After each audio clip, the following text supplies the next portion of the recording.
Vamos lá, galera, vamos trabalhar uma outra propriedade da segurança da informação, que é a integridade. Bom, por definição, o que é integridade? É a salvaguarda da exatidão.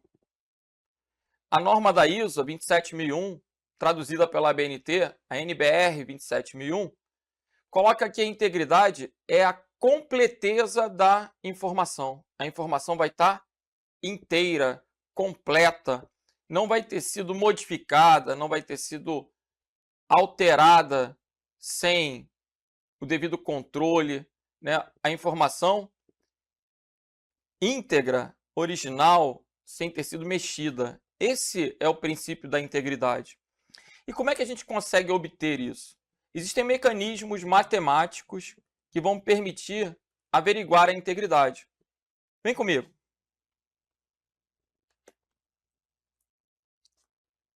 Vamos lá. Definição da norma: salvaguarda da exatidão. Completeza dos ativos. Os ativos são as informações propriamente ditas.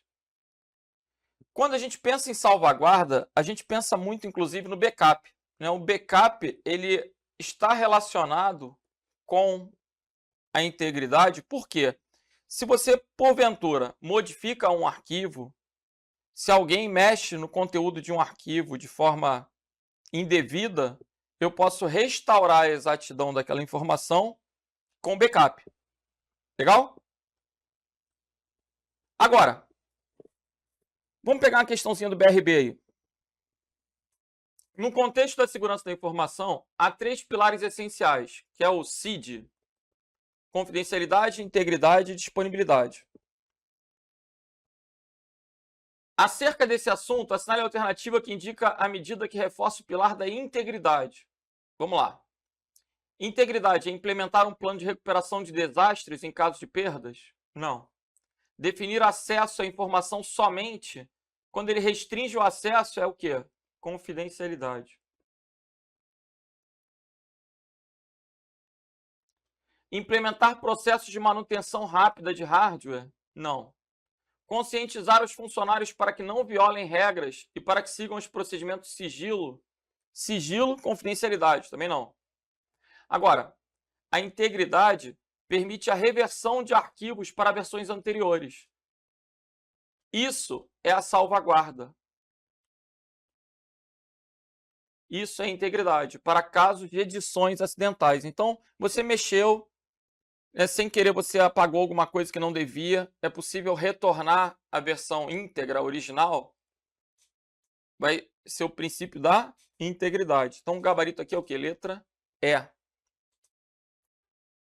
Agora, os principais mecanismos para a integridade são baseados em resumos matemáticos. E aí, a gente vai dar uma viajada. Existem diferentes mecanismos matemáticos para a integridade. Eu vou começar com o CPF. Como é que é? Galera, olha comigo. Imaginem que eu quero criar um CPF. Por quê? Ah, eu preciso fazer um cadastro, mas eu não quero colocar o meu CPF, então eu vou inventar um CPF. Eu vou colocar aqui 121 134 157 22. Eu sei que o CPF tem 11 dígitos. Eu sei que os dois últimos são separados por um hífen. Pergunto eu, esse CPF aqui é um CPF válido? Alguém é capaz de me dizer isso? Será que esse é um CPF válido? Bom, a primeira coisa que eu vou observar aqui, eu, Renato, é que esse CPF é um CPF de carioca. Por quê? Porque o 7 antes do hífen é usado aqui no Rio de Janeiro. É mesmo? Todo carioca ou todo cidadão que fez o CPF aqui no Rio tem um 7 antes do hífen. Caramba! Agora, 121 134 157 22. Será que é válido? A chance disso ser válido é de 1%. Você consegue entender o porquê 1%? Esse 22 no final aqui, a gente chama de dígito verificador. O dígito verificador é o resultado de um algoritmo matemático que tem como entrada os 9 primeiros dígitos. Então, você insere os 9 primeiros dígitos numa máquina, você insere 9, ela realiza um processamento e retorna 2. Esses 2 são o dígito verificador. Vejam, 121, 134, 157. 121, 134, 157. 121, 134, 157. Eu entrei num site, pessoal. Existem inúmeros sites na internet para fazer esse tipo de verificação. Se aparecer 22 aqui, ó, lógico que não. Eu ia até jogar na loteria se aparecesse. Vejam, aqui ele calculou que esse CPF vai ter o dígito verificador o quê? 71. Então, observem como tentar fazer de cabeça é uma chance de 1%. Vai ser muito difícil de você acertar. Agora, se você conhece o mecanismo, esse mecanismo, pessoal, ele não é secreto, não. A gente tem as informações de como procederam. Como é que faz para calcular o CPF? Como é que faz para calcular o CNPJ? No caso do CPF, pega o primeiro número, multiplica por 1, pega o segundo número, multiplica por 2, ó. Depois soma tudo, divide por 11, vai dar o dígito verificador. Ah, que doideira! É um procedimento matemático, mas é no mínimo interessante. E os sistemas computacionais, eles têm que criticar o CPF a partir do dígito verificador para impedir a entrada de informações inexatas. Como assim? Imagina. Ah, eu tenho que bater uma meta de prósperos clientes. Então, eu vou inventar uma porrada de cliente. Aí o cara chega lá e bota 1, 2, 2, 2, 2, 2. O sistema tem que falar, opa, peraí, tu tá inventando, não pode. E aí, ele só pode inserir CPFs que forem válidos. Isso já ajuda, inibe. Se a pessoa está digitando rápido, às vezes lá, o funcionário de uma empresa tem que digitar os CPFs, aí ele digita tão rápido que ele troca um número. O sistema tem que criticar, não pode deixar entrar aquele dado inválido. Esse mesmo conceito se estende para uma porrada de outras coisas. Veja, pagamento de conta.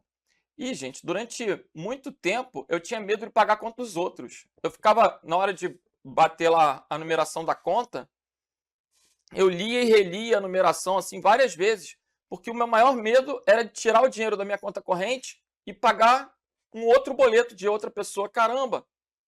Mas nem tem como fazer isso. Se você trocar um número, o sistema do banco, ele diz que está errado. Ele te diz o bloco que está errado ainda. Aí tu fala, como é que pode isso? Porque um daqueles campos é o resultado dos outros. Então, existem esses procedimentos matemáticos justamente para verificar a integridade, gente. O mesmo vai acontecer para uma identidade, para um CNPJ. Né? Observem, nesse mesmo site, a gente consegue verificar uma porrada de outras coisas. Né? Se eu colocar aqui um CNPJ, calcular 85, ele já calculou o dígito verificador. Né? Então, aqui, o cálculo do dígito verificador, como que é o cálculo, não cai na prova. Mas você precisa entender que esse cálculo aqui é um resumo dessa mensagem. Se eu mudar um número aqui, se eu inverter um número, ele muda completamente. Qualquer mudança que eu faça vai gerar para mim um resultado diferente e aleatório ao mesmo tempo. Assim, eu não consigo perceber a lógica só pelo resultado. É importante você entender o conceito de resumo da mensagem. O conceito de resumo da mensagem é um conceito de que você vai entrar com uma coisa grande, uma coisa qualquer, e ele vai cuspir lá, vai dar como resultado uma coisa de tamanho fixo. Então, imagine, o CPF tem 9. Eu entrei com 9, ele jogou 2. O CNPJ tem 11. Entrou com 11, ele jogou 2. Se cair uma questão na prova perguntando, a partir do resumo é possível chegar à mensagem original? Quem que você acha? Se eu te digo que o meu CPF termina com 44, você tem como descobrir meu CPF? Impossível. Impossível, cara. Pensa bem. Como é que com 2 números tu vai chegar a 9? Não tem como. Eu tenho como de um número grande chegar no resumo, mas eu não tenho como no resumo chegar na informação inteira, né? Essa é uma função unidirecional. Eu consigo calcular o dígito verificador, mas jamais eu vou descobrir o CPF ou o CNPJ pelo dígito verificador. Beleza? Então, essa é uma premissa na questão de prova. Quando você estiver trabalhando em integridade, haverá essa função, que é como se fosse essa maquininha de moer, onde você entra com alguma coisa e ela sai com outra. Normalmente, você entra com uma coisa grande e ela sai com uma coisa pequena. E a partir dessa coisa pequena, é impossível chegar à informação original, chegar àquela coisa grande. Legal? Alguns mecanismos de integridade são bastante populares, como, por exemplo, um checksum da vida, uma paridade. Checksum, paridade. Vou dar um exemplo. Tício está passando na Blitz. Tício está passando na Blitz em outro país, não é no Brasil não. Aí Tício está com o IPVA atrasado, do imposto atrasado. Aí quando ele é parado, ele fala assim: sou colega, deixa eu passar, o governo não pagou e tudo, eu estou com o IPVA atrasado, mas eu sou colega. E aí, num outro país, há um corporativismo, uma prevaricação, e o sujeito só quer confirmar a identidade de Tício. E pergunta, qual é a tua matrícula na polícia? Aí o Tício malandramente vira para ele e fala assim, é 9721711. O polícia sabe que o dígito no final é o resultado da soma. A gente chama isso de checksum. E aí o polícia vai começar. 9 mais 7, 16. 9 mais 7, mais 2, mais 1, mais 7, mais 1. 9 mais 7, 16, mais 2, 18, mais 1, 19, com mais 6, 26, com mais 1, 27. 27, 2 mais 7, igual a 9. Você está preso. Por quê? Está se fazendo passar por funcionário público. Nada disso. Você está preso. Por quê? Porque essa matrícula não é íntegra. Professor, mas isso não acontece aqui. Eu sei, meu filho, é só um exemplo para você lembrar. É só para você saber que existe um procedimento matemático chamado checksum para verificar o quê? Integridade. Esse checksum vai ser como se fosse a soma dos números. Estão entendendo? Conceito de paridade. Eu tenho 0, 1, 0, 0, 0, 0. Aqui, 1, 2, 3, 4, 5, 6, 7. É muito comum que numa transmissão, em uma rede, por exemplo, um bit seja para verificar a integridade daquela informação. Então, a gente vai ter, por exemplo, 2, 4, 6, 7 bits com informações. E um bit chamado de paridade. Para que é essa paridade? Para verificar a integridade, se aquela informação foi ok. E aí, veja, a quantidade de bits 1 tem que ser par. Então, ó, eu tenho um número 1, um número 1. Então, aqui, o x vai ser igual a 0. O x vai ser igual a 0. Se eu colocar 0, 1, 1, 1, 0, 0, 2, 4, 6, 0, 7. Qual vai ser o valor do x? Ah, eu tenho muita dificuldade de entender. Ô, meu filho, 1, 2, 3 é ímpar. Tem que botar mais um aqui para ficar par. Então, esse bit x vai ter que ser igual a 1. Que é para verificar o quê? A paridade. Dessa forma, se esse 0 aqui faltar, adivinha que número é esse? A gente consegue, inclusive, recuperar a informação. A gente consegue restaurar aquele bit que foi perdido. Né? Por quê? Se o bit de paridade é 1, isso aqui é 0. Ah, perdeu esse daqui. Se o bit de paridade é 1, isso aqui é 0. Então, o objetivo dessas palavras, paridade, checksum, hash, resumo da mensagem, é garantir integridade. Integridade. Ok? Estão entendendo? O mais popular para integridade é esse tal de hash, cuja tradução é, de fato, o resumo da mensagem. Os algoritmos de hash são muitos. O mais popular é chamado MD5. Essa sigla MD representa o quê? Message Digest. Aí toda hora ele está falando a mesma coisa, resumo da mensagem, resumo da mensagem. Então, esse MD5, ele vai permitir que você entre com um arquivo e ele vai gerar um código. Veja. Eu entrei agora numa calculadora de hash. Aí, eu digito uma frase aqui, ó. Renato da Costa.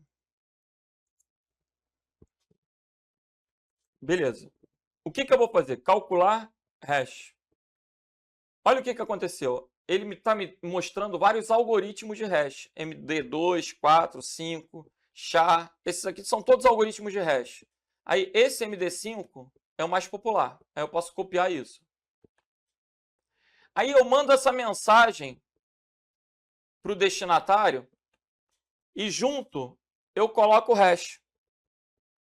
Quando ele receber, ele calcula o hash, usando o mesmo algoritmo. Se for igual, a mensagem está íntegra. Já vai percebendo o que eu estou comentando. Olha que interessante. Eu posso te mandar um e-mail e te mandar um outro e-mail com hash do anterior.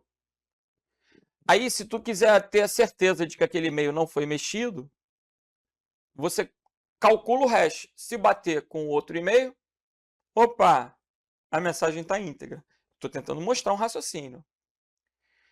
Sabe quem é que usa muito hash? Quem baixa muito programa da internet. O carinha baixa jogos, baixa programas. A pessoa que faz isso, que baixa programas piratas, por exemplo, ela tem que ter preocupação se aquele programa não tem um cavalo de Troia, se aquele programa não tem algo malicioso que foi inserido, embutido. Então, muitas vezes, quem disponibiliza um programa disponibiliza o hash. Para quê? Para quando as pessoas forem pegar aquele programa, antes de instalar, confiram o hash e verifiquem se aquele arquivo está íntegro. Se aquele arquivo não foi modificado, não foi adulterado. Essa é a ideia do hash. Então, eu posso calcular o hash de qualquer coisa, de um texto, de um áudio, de um arquivo qualquer. Beleza? Se eu mudar, olha só. Renato da Costa me deu esse hashzinho aqui, ó. Estou entendendo. Se, porventura, eu colocar uma vírgula aqui, ó, vírgula, e mandar calcular de novo, quando eu pegar o MD5, olha como os códigos são completamente diferentes só porque eu mudei uma vírgula. E se você perguntar assim para mim, professor, e como é que chegou aí? Sei lá, foi uma função matemática, criptográfica, gerou um código. Isso para mim é um código. Tem como chegar a mensagem original a partir do código? Impossível. Tem como, matematicamente, tem como duas mensagens terem o mesmo hash? Raciocina aí. Tem como dois CPFs terem o mesmo dígito verificador? Claro. Se o dígito verificador do CPF vai de 00 a 99, se eu tiver mais de 100 CPFs, necessariamente haverá duplicidade de dígito verificador. Agora, no caso das funções de hash, eu posso entrar com qualquer texto. Quando eu falo qualquer texto, a entrada do hash ela é infinita. Eu posso colocar um infinito aqui. E o hash ele tem um tamanho fixo. Ele vai me retornar uma quantidade determinada de bits. Se o hash tivesse 2 bits, só teria 4 combinações. Toda hora ia ter hash definido, repetido. Os algoritmos de hash hoje em dia, eles trabalham, por exemplo, com 128 bits. Quando eu falo em 128 bits, eu estou falando matematicamente em centenas de 1 decilhões. Cara, 1 decilhões. Então, para você identificar dois hashes iguais, é como se fosse achar um grão de areia na Terra. Um determinado grão de areia. Cara, é um grão de areia dentre todas as areias da Terra.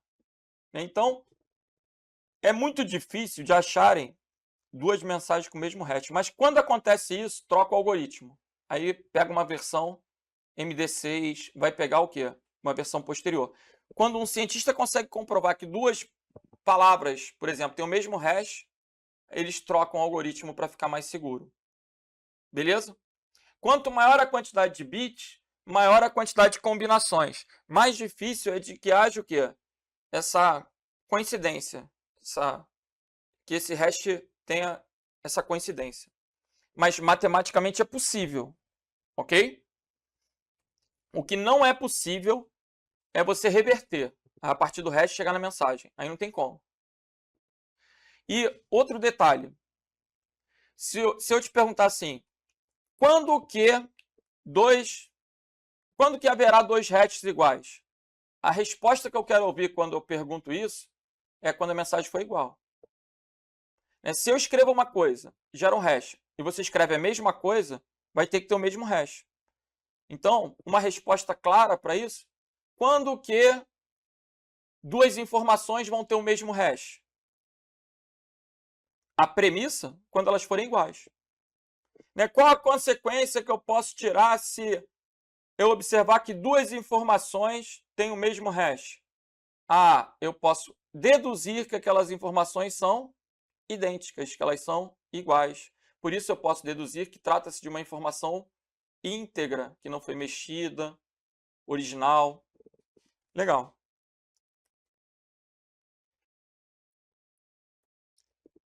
Vamos para a próxima.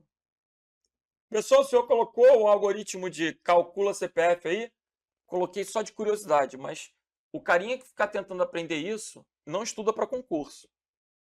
Então, para que colocou? Só de curiosidade. Não perca tempo com isso. Qual a teoria? Vamos pegar a teoria do livro do Stalin. Uma função de hash aceita uma mensagem de tamanho variável. A mensagem que vai entrar pode ser qualquer uma dentre o infinito. E produz um valor de hash de tamanho fixo. Uma boa função de hash tem a propriedade que os resultados da aplicação da função a um grande conjunto de entradas produzirá saídas que são distribuídas por igual e aparentemente de modo aleatório. Em termos gerais, o objeto principal de uma função de hash é a integridade de dados. Uma mudança em qualquer bit na mensagem original resulta com alta probabilidade em uma mudança no código de hash. Então, essa é a teoria. Um exemplo aí, um gráfico, né? Criei uma mensagem, tem um algoritmo. Qual é o exemplo de algoritmo? MD5. E eu vou continuar com a mensagem e o seu hash, o seu resumo. Vamos lá. Método criptográfico. A gente usa a criptografia por quê? Porque ele vai gerar um código. Então, quando gera código, a gente fala que o resumo da mensagem ele é criptografado. Método criptográfico que, quando aplicado sobre uma informação, um arquivo, independentemente do tamanho que ele tenha, gera um resultado de tamanho fixo. Essa é a definição de uma função de resumo de um hash do MD5 do message de hash. Então, gabarito aí, letra D. Ok? Professor, eu marquei chave mestra. É porque você não sabia nada, né, meu filho? Nada, nada. O gabarito aqui é o quê? Letra D. Tô entendendo. Eletrobras. Ao se enviar arquivos pela internet, há um método criptográfico que permite verificar se o arquivo foi alterado. Já sei a resposta. Ou seja, se teve sua integridade violada. Esse método matemático, quando aplicado sobre as informações do arquivo, independentemente do seu tamanho, gera um resultado único de tamanho fixo. Assim, antes de enviar o arquivo, pode-se aplicar esse método, gerando o resultado A. Quando o arquivo for recebido pelo destinatário, ele aplica o método, gerando o resultado B. E aí ele confronta. Se o resultado A for igual ao resultado B, significa que a mensagem, que o arquivo está íntegro e não foi modificado durante a transmissão na internet. Caso contrário, ele foi corrompido, ele teve sua integridade violada. Então, gabarito aí, letra A. Notem que a melhor teoria, gente, é o enunciado da questão. Com as questões, a gente aprende muito, né? Porque a gente já está vendo o vocabulário que o examinador usa, a gente já está vendo a abordagem. É muito importante fazer questões.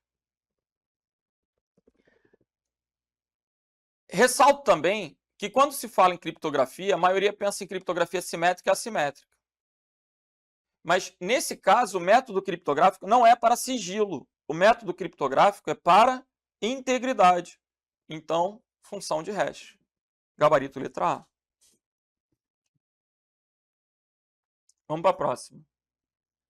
TRE da Bahia. A figura precedente ilustra o esquema de segurança de redes denominado Alice escreve uma mensagem. Função hash, resumo de hash, mensagem. Mensagem e resumo. E o que acontece aqui? Bob pega a mensagem, calcula um hash e confronta. Se o hash for igual, ele aceita. Caso contrário, ele descarta. Esse processo é para verificar o quê? A integridade. Gabarito, letra C de Charlie. Certo? O esquema do serviço de segurança que envolve o hash é para verificar a integridade. Gabarito, letra C. Show. Vamos que vamos. Ministério da Saúde. Uma função de hashing é uma função criptográfica. Perfeito. Mediante a qual sempre é gerada uma saída de tamanho fixo diferente para entradas diferentes. Perfeito também. Se eu entrar com a informação X, a saída vai ser X a vida inteira. Se as entradas forem iguais, os hashes vão ser iguais. Se as entradas forem diferentes, os hashes têm que ser diferentes. O que impossibilita a existência de mensagens diferentes para o mesmo hash. E aí? Aí a questão está errada. Isso é altamente propenso a acontecer. Isso tem que ser altamente propenso. Mas não é impossível. Quanto maior a quantidade de bits, maior a propensão de que os hashes sejam diferentes. Mas olha a pegadinha. Impossível não é matematicamente. Daí a questão está errada. Esse é o tipo de pegadinha que é a cara do CESP, né?